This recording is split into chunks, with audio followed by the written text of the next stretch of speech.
elephant. Because Audrey says, why is it elephant? I was doing this at home. And the reason I put elephant on it is because in Chinese we say 盲人摸象, which is a blind person touching the elephant. So I felt like learning how to know Pipa is like touching an elephant with blindfold. And although I've learned so many years of Pipa and all my life, but I still felt I'm touching one part at a time. So Pipa, like in Chinese we say for the, a blind person touching the trunk of the elephant. He would say it's like the trunk of a tree, maybe. And you touch the elephant body, it's like, oh, maybe there's kind of a wall with some kind of needles on it. So to me, today, I'm trying to explain an elephant to you. It's impossible. But I think by collectively, from my colleagues, friends, and researchers, and everything, so may give you some kind of impression of this Pipa. So what is a Pipa? And I'm so grateful for this opportunity, because when Matthew asked me to work with early music, and I felt when it provided me a chance to redirect my thoughts and my idea about Pipa, which means I have to study again and to really focus on the idea how to explain Pipa to people, not just playing the Pipa and explain it to you. And that's why I'm taking on this blindfold search, and as very joyfully, because I find it very fascinating myself. And I'll begin with my elephant journey with you. So the Pipa is a very interesting instrument. I learned when I was a child in China. And I was not born in the family who actually pass on instruments, you learn music. A lot of them are very privileged. They have parents who can teach. My parents just ordinary people, and they sent me to music schools because during that time, all the graduates from high school, all students has to go to the countryside to be re-educated by the farmers. We heard 上山下乡, 中文说是. So my mom says if I learn some skills, maybe I can avoid that. So secretly, she really encouraging me to practice, learn. And I went to school with joyfulness, has no idea what I'm doing, but I started learning instrument. And immediately I fall in love to this Pipa because I have no clue what it's about. Nobody knows how to play except the teachers will show me a little bit this, a little bit that. And then eventually I become fascinated more and more, so I become professional when I was 13 years old. So I went to work, basically. I get salary, 16 renminbi a month. It was great because I can pay my food, It's like I don't need to ask my mother to pay food anymore. And it was a fantastic way to become professional because you feel independent and you feel you are on your own. So I started practice learning and from teachers, and also learn to accompany singing, dancing, and produce shows with like 60 people together. We were basically producing shows every year. For 6 years, I learned how to perform for publics. And also to learn how to control my techniques and learn how stuff like that. And after 6 years, the Cultural Revolutions ended, so the university reopened. And I just dying for to go to university, study this instrument again. So I actually escaped from my company to taking university exam. So they didn't even know I did that until I received the notification says you've been accepted. So I told them after. And they were really mad because you're supposed to be working for them. They paid you, you should be working for them. And I said, well, if you don't let me go, you'll waste all my future. Can you be responsible for that? okay, I'll let you go. So I went to university, studied. And then I realized there was so much to study because that was just the beginning, the opening up. And when I was a child, there's no book to read, there's no film, there's only 8 movies. I don't know if you're familiar with that. That's the period of time I just said goodbye. Suddenly, all the books come up to university, everything comes to this university school. So I was just so fascinated for everything.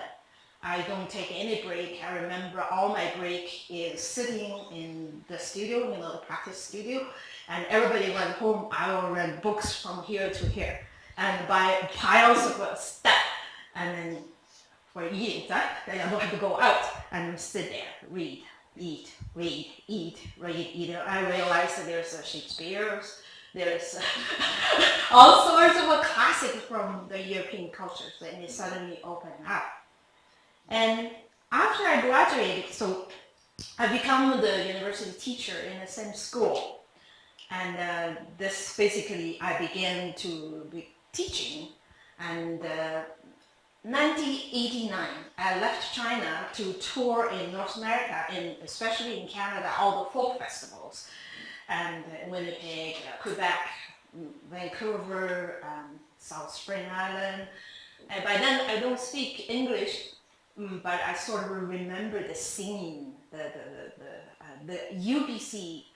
What sticks out UBC, because we stayed in the dormitory, in the student dormitory, it's grass. The piece of green grass right in front of me has nothing on it. So green. Why people grow so green grass? No food and no vegetables.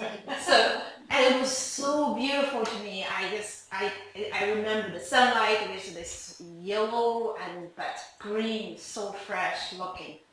That's UBC to me. I don't have any other recognition, just grass is UBC.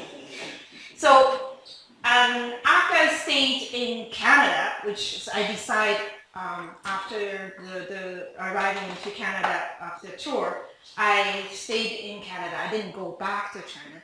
So I started exploring to become a musician. You start wondering why I'm saying I'm becoming a musician. I was a musician in China. Yes, I was a musician. I was trying to become a musician, but I don't think I was a musician. And because I didn't have much choices to being a musician.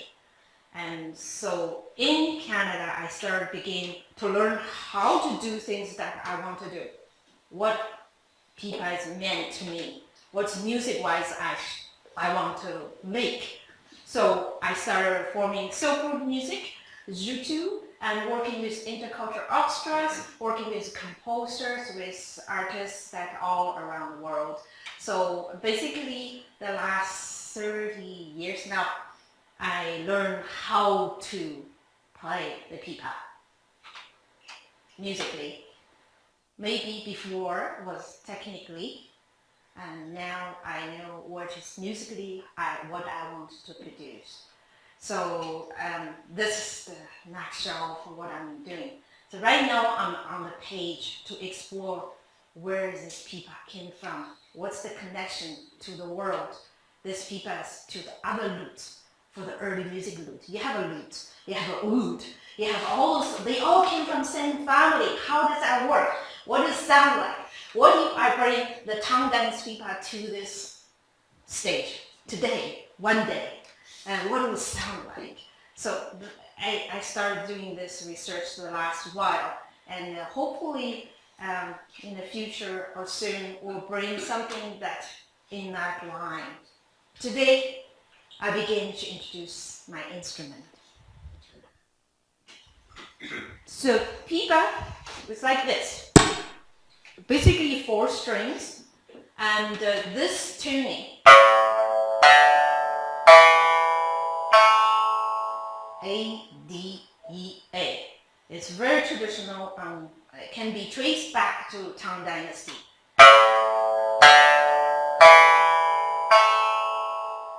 So many of you wonder what is Tang Dynasty or Dynasty. Okay, complicated. So I'll do is I'll put this on. talk, you can trace. Right? Tang Dynasty basically is towards to this part. So, say, Tang, you go this way. Most of the things I'm talking about for 900 here. Okay. Pipa has frets. Earlier you were asking what are those? So those are frets made from wood. Those frets made from bamboo. And these are incredible tuning picks. So hand-on. So it's much easier in comparison to the oud or to the violins. You use fingers. You know, this is this. You know, you just grab this, do it, sit. So it's much practical in many ways. And the strings are tuned this way is because actually is based on the majority of the key we use, which is a key of D. Now, what is the key of D in comparison to what you know, the Western notation? Okay. So usually this is the A, this is the tuning. La, okay? Re, mi, la, in C and the key. So you do the key. Okay?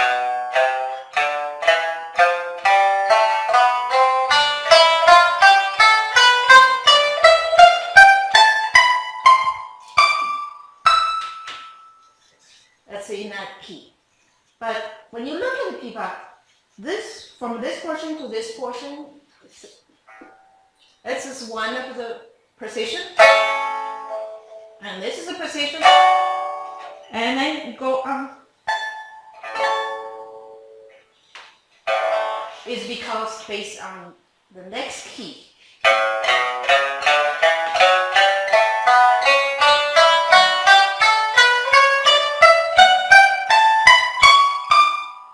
So this key used the most in this instrument in many time of years. So that's why the setup is more like this.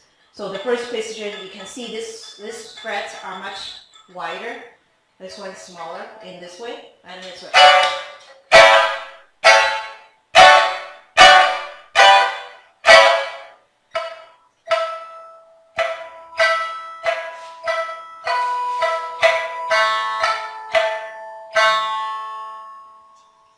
Now, when you play pipa, use five fingers on the right hand.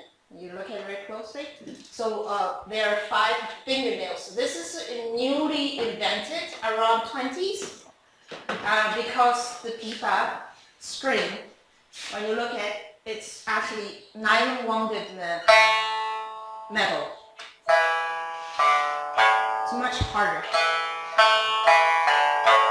But traditionally, this string is made from gut or silk strings. So be softer. You don't really need the fingernails. So the modern way of playing want to project the sound. So the instrument has to become louder. We need to play harder. So this for everybody's knowledge, this is exactly what happened with Western European instruments when they got moved, when we started performing in big halls. They moved to steel strings and increased the tension, and everything was about projection and being louder. So have you ever heard a pipa strung up on gut or silk? Yes, I have heard silk stringed, but right now I haven't heard a gut stringed.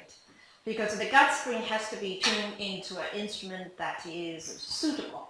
Because this is a modern version of the instrument, you cannot just put a gut string on and it will make sound. So it has to be made in that period of time in the setup in order to use the gut string.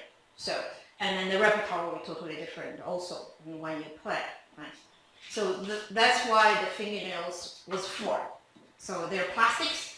And then you tape them on it on all 5 fingers. So when you use your fingers, basically this is almost like any other plugged instrument.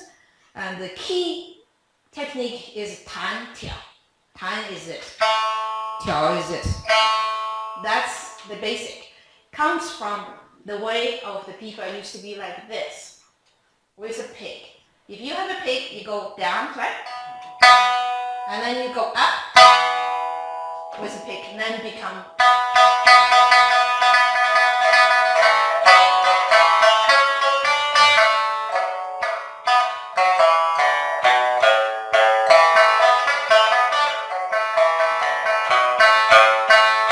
So it's based on this idea. So it's go out this way as a pick. So eventually, when the pipa moves up, so there's a story how it becomes this and this and this. Right. So it begins like this, slowly go this and this. And are you aware of what time in history it was that happened? I'm not 100% sure, but I know why. And first, because when the pipa was introduced to China, and let's see, I'll show you a picture. When you see the beginning of this picture, this pipa is a straight neck. See, the neck is straight. This one. It's not bent neck. If you go trace this instrument today in Chinese family, you still can find an instrument called Ruan, which is in this family. This family is the earliest painting of from one of the caves. So it's not from the Dunhuang caves, by the way, but this one is the earliest one to show the pipa. By the way, pipa means pi and pa. Okay. So named after sound of this technique. Okay, pipa, pipa, pipa, pipa, pipa, pipa. And so when you go down to this is much lighter, right? You can see the pipa is bent neck. And this is from Japan, where the museum has kept from Tang Dynasty's collection from China. Because during China's time of Tang Dynasty, China and Japan has many exchanges. They sent a lot of Japanese researchers or study the Chinese pipa, brought this instrument to Japan, and they kept in Japan and kept there. It didn't change, and they still look like this today. And then later you'll see how closely this instrument to the oud. Yes? Is the purpose of the bent neck to lean it on your shoulder so you can hold it upright, or different? So the instrument originally made was very light, playing on a horse, right? You can't do this with this instrument, it's too heavy. So you can play like this, right? So it's much lighter. I can't hold this instrument this way because the principle is different. But, by the way, if you look at this particular, oh, I can do that, no problem. So light. You can do it. Yeah, to answer your question, the bent neck, physically speaking, they came up with the idea because like this instrument has 11 strings. It's a lot of tension. It's a lot of pressure on the instrument. And they figured out if they do this, some of that tension is absorbed in the head there that's bent. And so, you know, the tension of the string ends up at the nut, and some of that tension just causes a bit of release. So there is a physical purpose for it. And the Renaissance lute has exactly the same thing. Yeah. Oh yeah, it has to. So many strings. Otherwise, if the neck was straight with all these strings, the instrument would buckle. And by the way, this is a neat thing because EMV is about to purchase, we're trying to decide which one we're going to purchase, an original forte piano from 1826 or a copy of one. And the reason that we're probably going to go with a new one is because over time the tension of the piano without metal bracing has made the whole instrument do this, buckle up. So it's the same idea. Yeah. Anyway, sorry. So, no. Question, welcome, because today is not just a concert, so it's a workshop. So that's a solid piece of wood. That the whole thing is solid, and because that lute is whatever it is.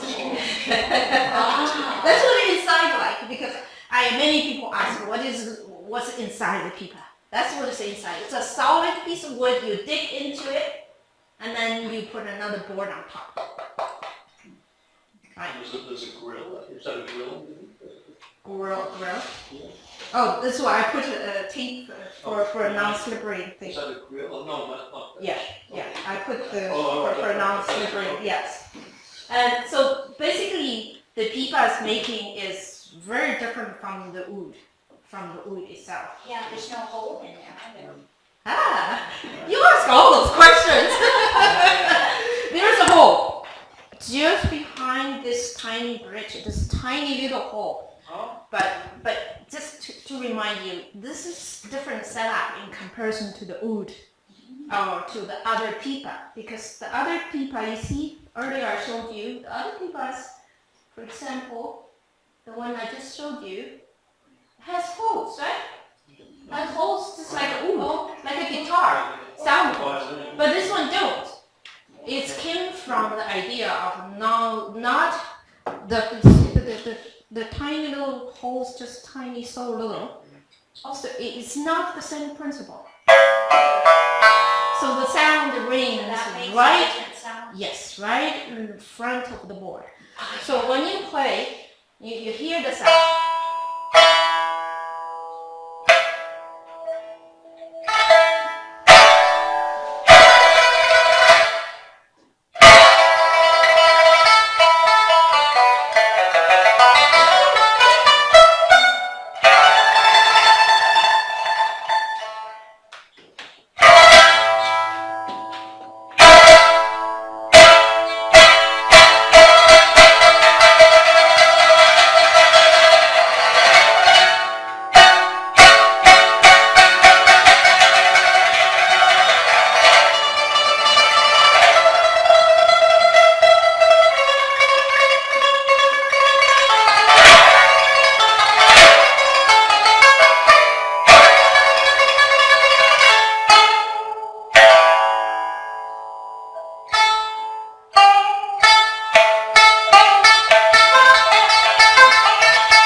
Project so loud, and sometimes people think this is impossible for 4-string. But it's because the setup, the board is thicker and thicker, much thicker than the oud. As a Tangany's pipa, the one you saw right now, so it projects different sound. Yes. Was the sound 10-埋伏? Yes. Okay. Yes. I wasn't really going to play that, but I just try to get my fingers straight. And that in traditional Chinese pipa study, so we do study repertoire study in different styles. For example, the one I just played a little bit, we call 文曲、武曲、大曲. So what is 文曲、武曲、大曲? So 文 is like a lyrical, more peaceful, more abstract approach. 武 means martial, physical, or usually talk about events, real events, or for example war. For example, chasing a bird, like an eagle chasing a bird. So it's always fighting involved. So basically those kind of repertoire will focus on techniques of sound effects. So I was doing the stroking right now, so like drum. This is a drumming sound.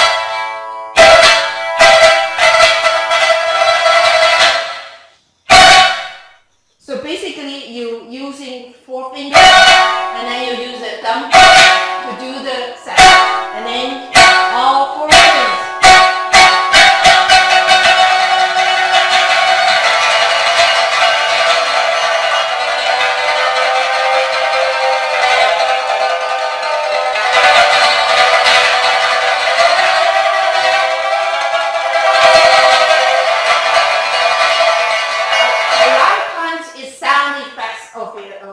Some kind of movement to do with the war, with like, for example, the clashing of the metals, right? Those kind of sound, and those kind of sound, and those kind of sound effects, and tapping the board. So sound impression of a certain real event. This is mostly related to the wuqu, which is there's quite a few in the traditional repertoire in that style.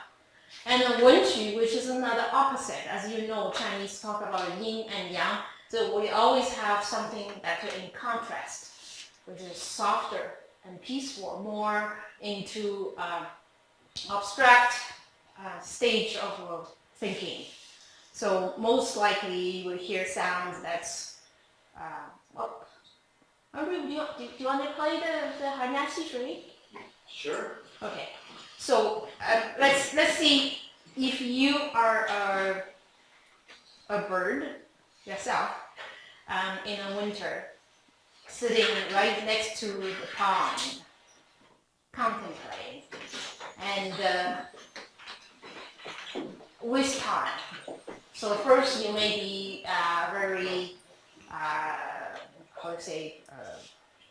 internally quiet or thinking, and then maybe you start being playful with time.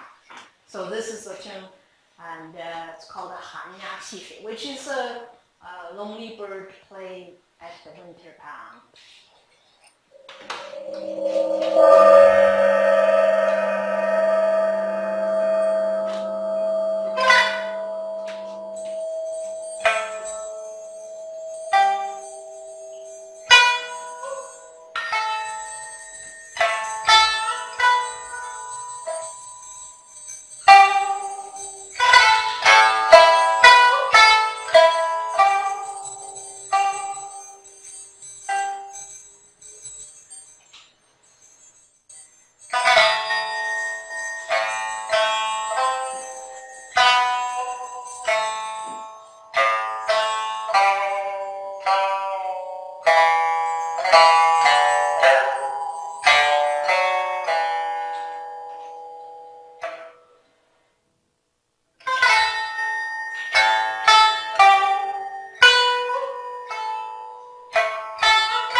develop a tune mostly using a lot of bending notes. It's a very Chinese-like.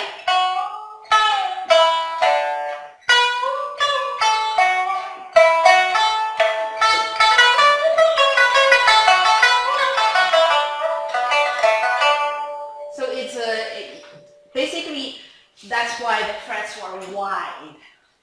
So we go sideways. We pull and push on the sideways. So it gives the room to do that. So and up to like maybe third, like a minor third note, you can pull to that. It's quite wide open. So in between this, I'll play this another piece that is coming from the earlier collection of the Chinese Pipa repertoire. So it is called Snowflakes in Early Spring Day. So you basically see a lot of this. So you pull them up and then use a lunge, which is this. So like this. So imitating the snowflakes. When the snow like running, like flying in the air. So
I'll try to get this back.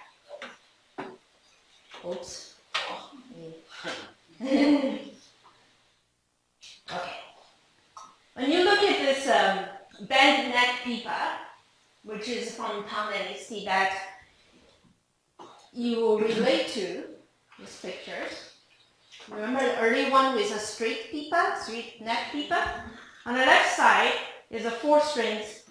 On the right side, that side is a 5 strings. So, Patricia, are there existing copies, are there existing instruments in a museum somewhere? those two pictures, the front one and this one, actually actual instruments in Japan's museum So from Tang Dynasty. So this, just for some context, in the Western tradition, there's almost nothing from that period Right. existing.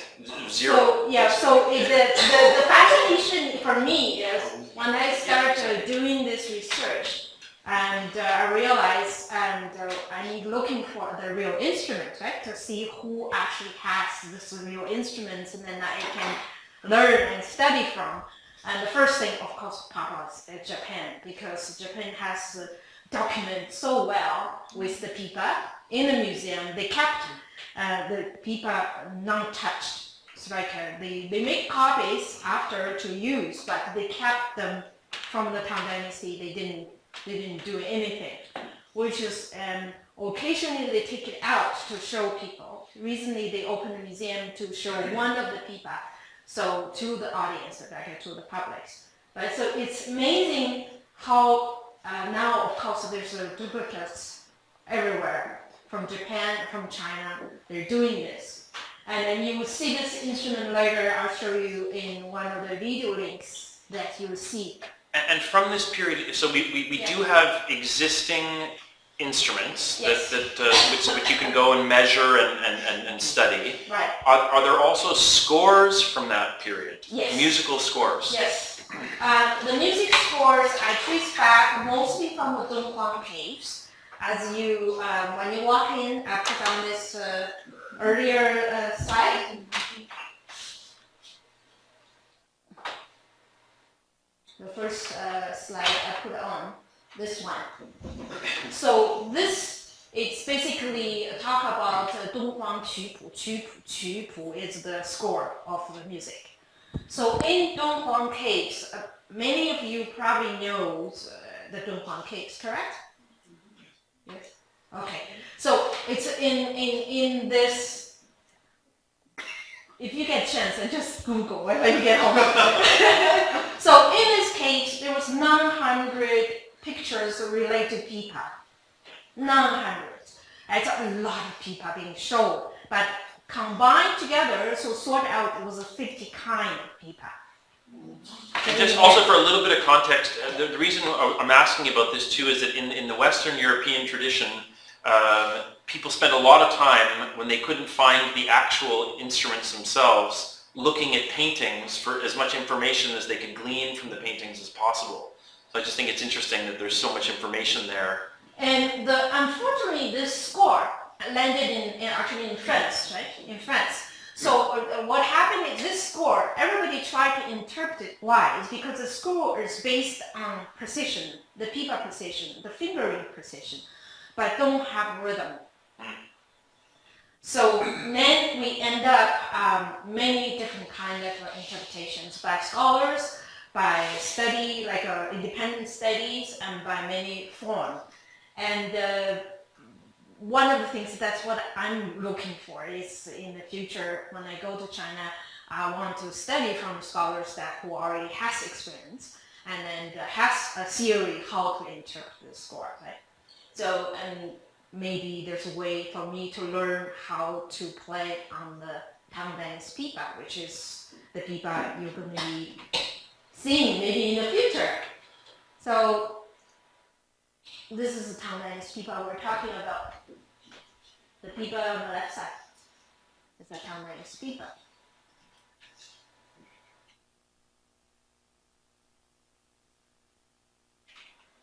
It's a painting through the last emperor of the Tang Dynasty, emperor, who commissioned to this painter to be a spy, to go to this meeting to find out this guy's, what he's doing on this side, the very end of this guy, sitting there, to spy on him and see what he's doing in this meeting. Because there's no camera, there's no other way to record things. So printers go to them, look, and they go home, print what they did. So apparently there's nothing going on. They were just having fun, having music and food and chatting. So, but this painting ended up becoming one of the most important painting in showing Pipa, because they were so well documented. That's a very large instrument, is it? Yeah, it's much bigger. This is the rest of the painting on this side. It's a big wide scroll. You can see the Pipa was much bigger, and she was carrying the Pipa. Let's see, like this, like this, like this, like this. Right? So it's. This is the Pipa I'm talking about to find repertoire, which it's already existed in China and Japan. And the connection between this very well related to the oud you see. So in Japan, for example, this first one, Viva. See if I can connect to the. 筑前資源の琵琶です。全長が203分3分、82センチ。これが標準だそうです。弦が4本あり、筑前妄想琵琶を参考にして改良したものだそうです。これがそのバチです。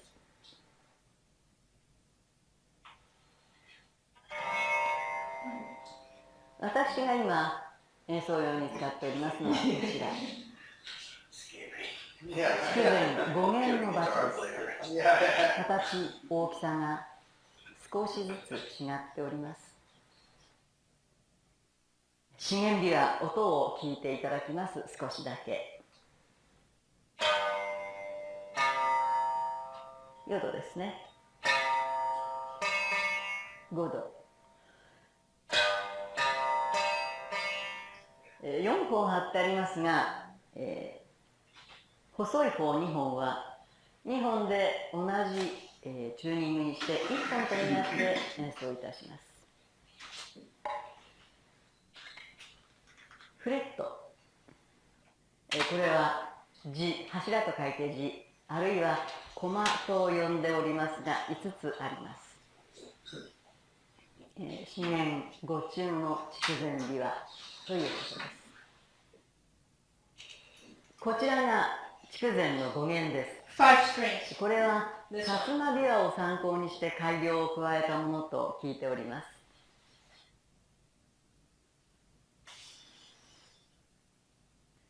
今一番多く使われている筑前5弦琵琶ですが、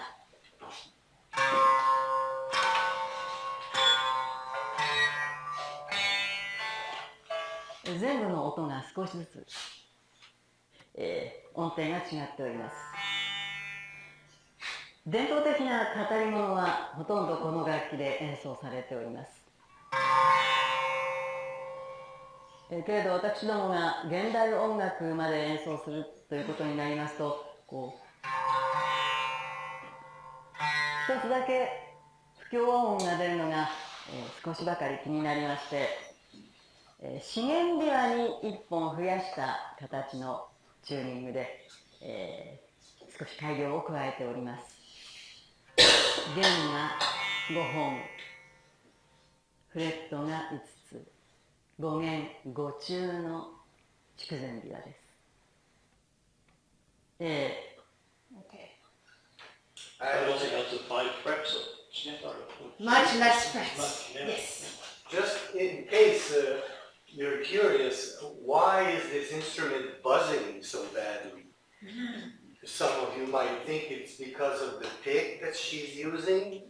No, the thing is, the strings on that instrument are normally you need a certain clearance from the fingerboard for the string to sound nice, right? But in this case, the strings are on the fingerboard, so it's hard to reproduce it. So they're buzzing, and it's a very peculiar sounding instrument that way. It sounds a bit like a sitar, the Indian sitar. Also, sometimes the strings are very low and they rub on the frets, so they buzz. And so that's why it's not so much the pick as the setup. The strings are parallel with the fret. So are there people now starting to specialize in figuring out how they think this repertoire would have sounded from this period on these instruments? Yes. I'm going to open up. This one is a new interpretation of Tang Dynasty score from Dong Huang case by reproduce the instrument and the score. So this is from a conservatory in Beijing. So it's much more like an academic study kind of approach.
interpretation, right?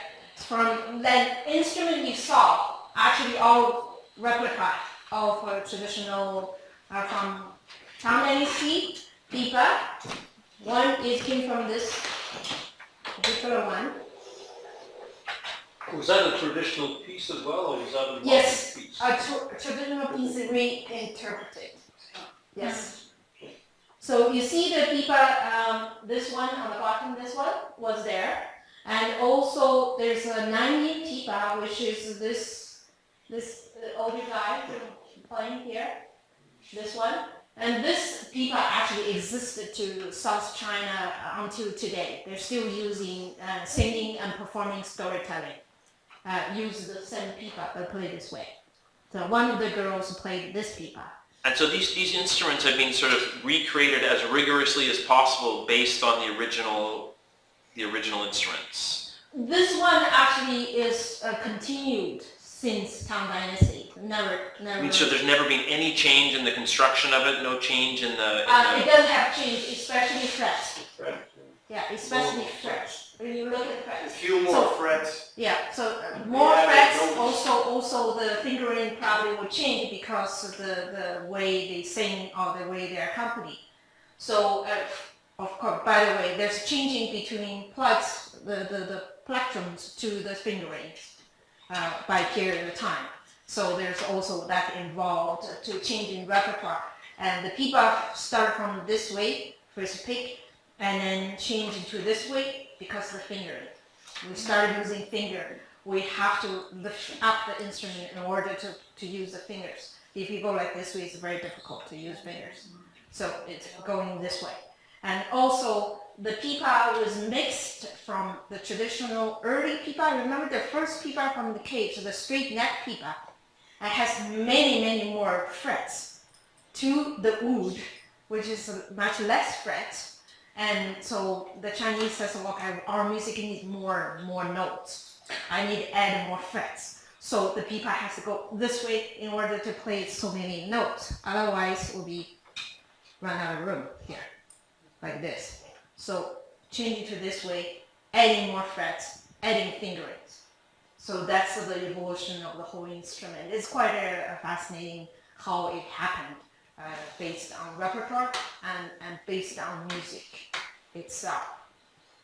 So So when you interpret an older piece today with more frets, you also expand the piece, or you try to just play it as if there were only a limited number of frets. correct. Yeah, it's based on music, right? So what type of music, that only the scales are differently. So today's pipa is set chromatically. The pipa is here set chromatically to play with all other instruments like piano, guitar, or anything. So, but before, you can see this one is from Ming Dynasty, which is 1368. This one already has less frets. And what of course we're really fascinated at early music and finding out is we would like to meet the people who have decided that they think it's worth going back to the early version of the instrument and hearing how the repertoire changes when you go backwards. Yes, there's a movement in China right now, and because of this Silk Road, one road, one built policy of China. So they want to get back to the tradition and to encourage more traditional practice, especially the Silk Road. And when you talk about Silk Road, you cannot avoid the Dunhuang Caves because that's the Silk Road. So what happens because of that, and then put a lot of attention to this idea of exploring the period of Dunhuang music. So a lot of people start creating orchestras based on the older version of the instruments. For example, I met a group of young musicians. They actually are doing the music itself and learn to play. What they do, learn. So they learn from Japan. They learn from Korea. It's like, it's a weird idea, but it's like you have to relearn the instrument because it's not the same instrument that you're playing. It's evolved so much over time, presumably. Right. If you're going to go back in time, you have to figure out how they made the music expressive with the tool that they had, which was significantly different than the modern one, right? Yeah. So what they played with fewer notes. Right. Because there were just a few frets, so they were based on simple 4-note pentatonic scales, and they did a lot of these 4 notes or 5-note scales, but they were pretty well limited to that. Well, it's like, but it's like, depends, Andre. It depends the repertoire. Actually, when you hear the interpretation of the ensemble they play with the repertoire, it don't sound like very limited, right? So they had pipas with a full range like yours, the chromatic range, so that opens up a lot of notes. Well, but not all other pipa. You notice there's 5 different kinds of pipa. Yeah, that's right. So it's One just played almost the bass line, that's about all they could do. right. Well, it's depending on the repertoire. Yes. So that's one of the things I'm offering is to there's 25 pieces of a pipa piece has discovered in Donghuang caves. That is already there, already published. Okay. So how to play? That's a question. But What did it sound like? what did it sound like on the original instrument, and what it will sound like in your own interpretation? There are many interpretations already, but which one will be the one that I want to follow or to discover? So that's one of the things. And also, I'm curious is about this Nanning Pipa. It has been never stopped since Tang Dynasty. People still doing it. So why didn't focus on that? Why people didn't pay attention to that? I don't know. I haven't. I mean, why didn't this one change more significantly? Yeah, and then also why people don't study this pipa more than any other pipa, because this is passed on since Tang Dynasty. This pipa today they're still playing it. They're still using it. Why there's nobody pay attention to it? I'm not quite sure why. I haven't figured out. So it is a fantastic pipa, exactly the same as the Tang Dynasty pipa, except a little bit up this way, and more frets, using fingers. So I don't know. It's more traditional to use this pick. I mean, she had such a large Pick, picture, that's so it's right, only a yes. pick Yes. that she held like this, but that seems to be very limited when you play the instrument. Very, very limited to. Exactly. That. Exactly. I think Which would so. suggest you only have a few notes to play. Right. Yeah. I think so. With the time, our needs of playing music that's more sophisticated, more notes, more interpretation, and then our instrument changes. But see, that's a key part of this discussion, right? No pun intended. A big part of what the Western European period instrument authentic, it was originally called the authentic music movement. It was about the idea of going back and not regarding those constraints as a negative thing, but as an opportunity to discover how the music was made expressive at the time. So it wasn't just about saying, well, I mean, you know, that's an old instrument that was limited and it can only do the following 3 things, and so why would we have any interest in it?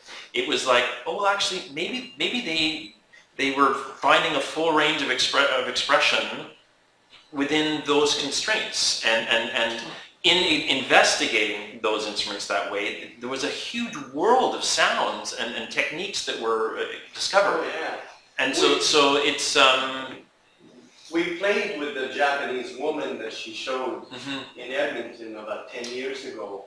And I was amazed. She could rock like a blues guitar player, you know, on just a few frets and a few strings, but with that buzzy sound, and she would lay down some very cool rhythms and funky, you know, like almost like blues or rhythm and blues, and it was very expressive. And so you're right, you know, there's a lot you can do.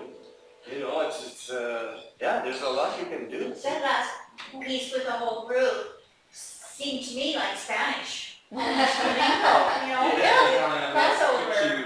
Yeah. So I'd be curious if we can put all those 25 pieces together with a kind of a version that we can figure out on the original instrument. That would be fascinating. Is the music written the same way? That music from the 9th century? No. Can you No. play it? No, I haven't learned to read that way. It's not written the same, because right now my writing for this instrument is just like Western notation, or using number system still indicate the notes, but that system was indicating fingerings, But no rhythm. no rhythm.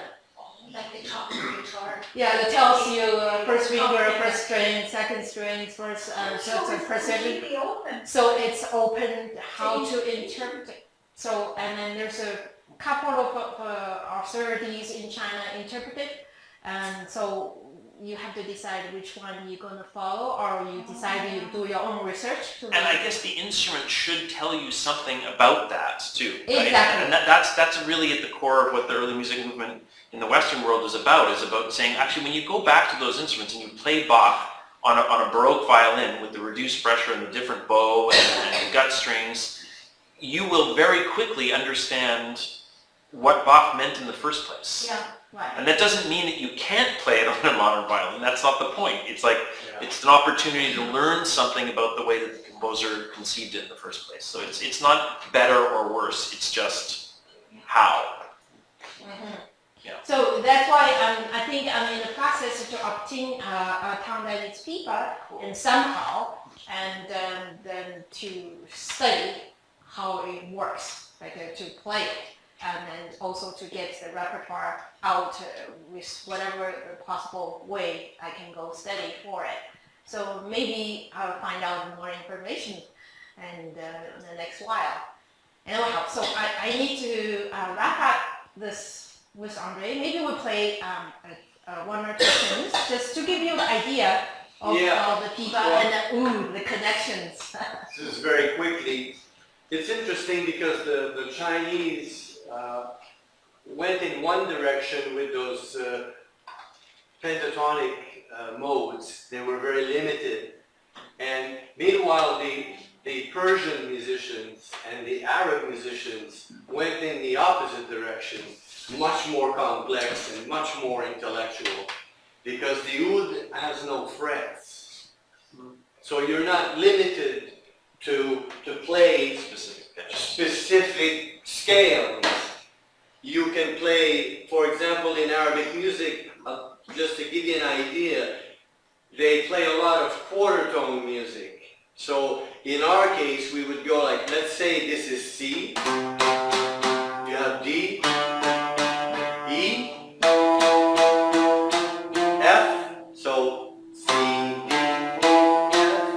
Now, in a lot of compositions, they will flatten the E, the third, so you end up with this sound,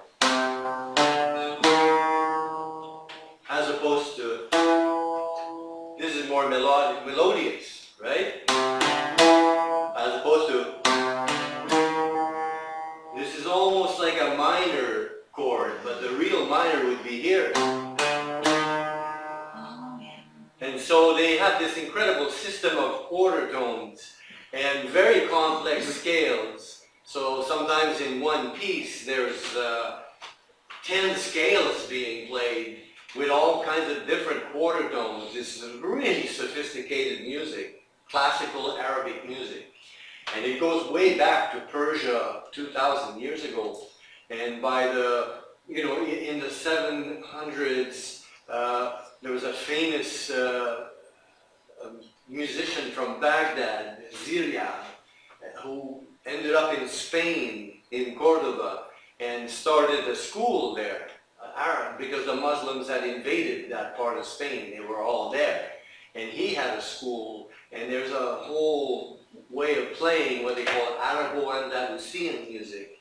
And that's the kind of stuff that sounds very Spanish. And that's where the flamenco comes from. And but in flamenco they don't use, the singers will use quarter tones in the ornaments, but the guitar player can't because he's got frets. So, but that's the interesting thing about the oud. It's an open kind of thing. You can do all kinds of stuff on it. So that's the main difference with the pipa. In the fact it's fretless. So we'll play something for you. The kind of music you would hear all along the Silk Road, from Turkey to Tehran and on into northwest China. This is the kind of melody and rhythm that you would hear. So we didn't talk about this is not because the oud is not related to the pipa, it's because the pipa originally came from the oud. So that's why it's here. Yes. Yeah, So had a and lot of then you can influence see on a it. travel to China influence to become this kind of. This is exactly the oud. You can see the look. So and turning out today we're still together. So it's kind of interesting. Here's the sound.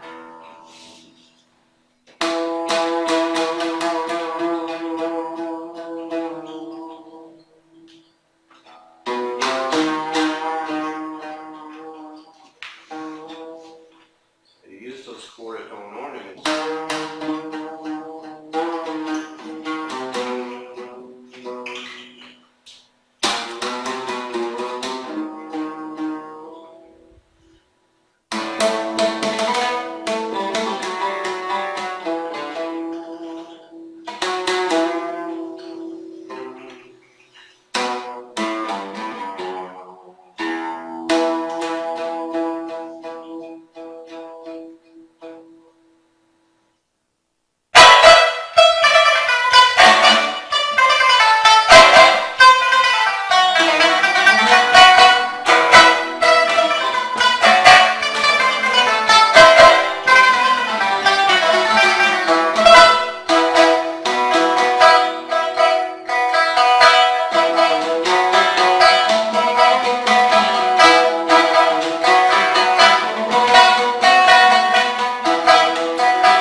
You also go to the future. Is there an electric Pipa now?